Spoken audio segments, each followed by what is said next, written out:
si on veut vraiment montrer que supprimer un souvenir, ça influence les émotions, on est obligé de montrer aussi que ça influence l'activité du cœur. On essaie de comprendre comment la suppression marche, on essaie de montrer que ça dégrade réellement la mémoire, on essaie de montrer que ça peut réellement impacter la réponse émotionnelle, même en impactant la réponse cardiaque. Si toutes ces conditions sont réunies, on peut se dire que c'est un bon modèle pour commencer à essayer de comprendre le dysfonctionnement dans différentes difficultés qu'on peut rencontrer dans la pathologie.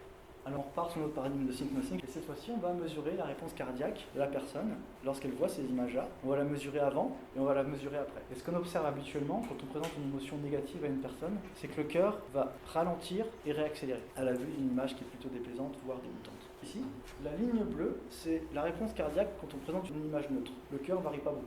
La ligne en rouge, c'est lorsque je présente une image qui est déplaisante. Le cœur va ralentir puis réaccélérer. Au milieu, c'est la réponse cardiaque après que le sujet ait manipulé sa mémoire en utilisant des mécanismes de contrôle. Ce que vous voyez en bas, c'est la courbe verte, c'est les images sync. Il y a des petits points bleus aussi, c'est la réponse cardiaque associée à la condition bayésienne pour laquelle on n'a absolument rien fait. En rouge, au-dessus, c'est la condition no sync. Vous voyez que ça commence à remonter, en tout cas à moins diminuer. Comme si la réponse cardiaque associée à ces images supprimées était moins marqueur de négativité. On a modifié la réponse cardiaque simplement en demandant à la personne de ne plus penser aux images. Supprimer un souvenir de son esprit va également altérer la réponse du cœur quand on représente cette image. Donc c'est un résultat qui est assez fantastique.